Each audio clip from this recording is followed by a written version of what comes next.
إياك نعبد وإياك نستعين اهدنا الصراط المستقيم صراط الذين أنعمت عليهم غير المغضوب عليهم ولا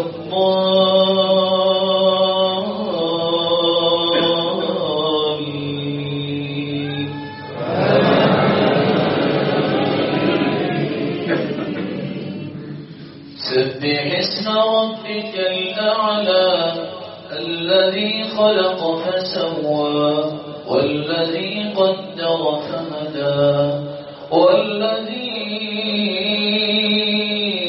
أخرج المرعى فجعله غثاء أحوى سنقرئك فلا تنسى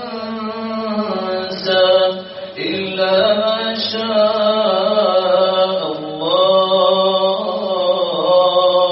إنه يعلم الجهر وما يخفى ونيسرك لليسرى فذكر إن نفعت الذكرى سيذكر من يخشى ويتجنبها الأشقى الذي يصلى النار الكبرى ثم لا يموت فيها ولا يحيا قد أفلح من تزكى وذكر اسم ربه فصلى بل تؤثرون الحياة الدنيا والآخرة خير وأبقى إن هذا لفي الصحف الأولى صحف إبراهيم وموسى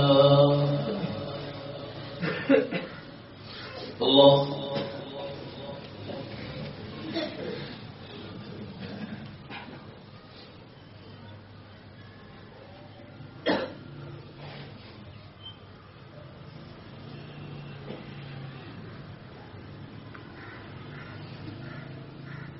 سمع الله لمن حمده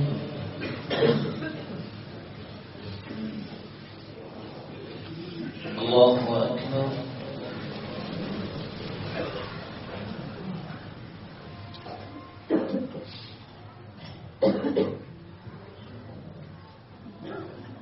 الله أكبر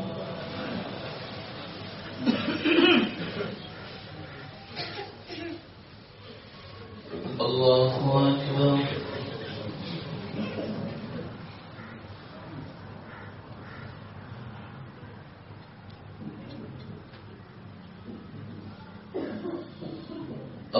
الله أكبر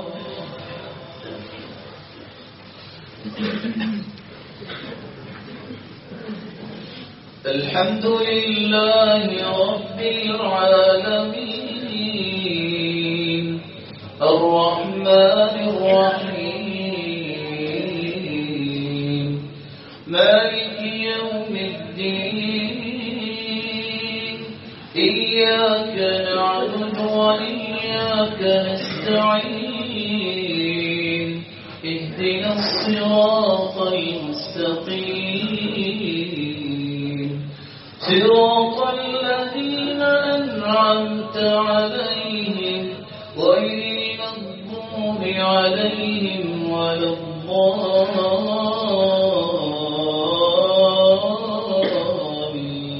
الضالين.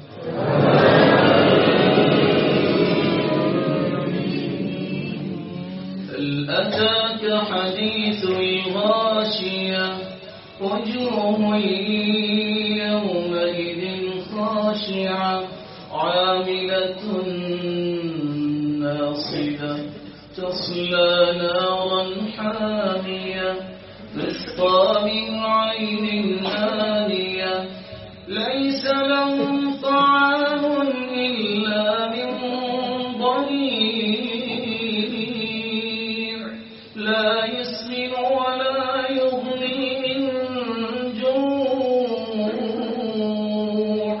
وجوه يومئذ ناعمة لسعيها راضية في جنة عالية لا تسمع فيها لاغية فيها عين جارية فيها سرر مرفوعة وأكواب موضوعة ونمارق مصفوفة وزرابي مبثوثة أفلا ينظرون إلى الإبل كيف خلقت وإلى السماء كيف رفعت وإلى الجبال كيف نصبت وإلى الأرض كيف سطحت فذكر إنما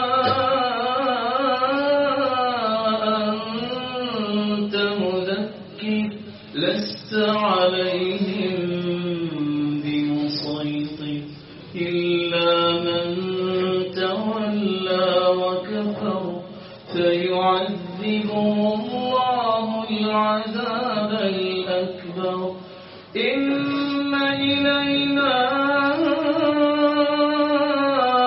إيابهم ثم إن علينا حسابهم. الله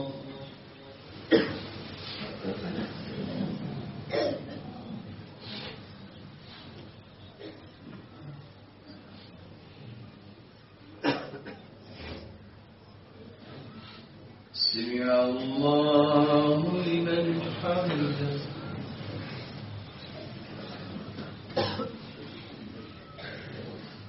الله أكبر.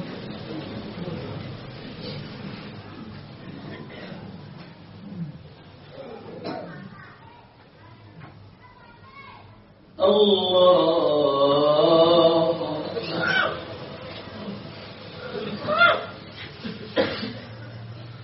الله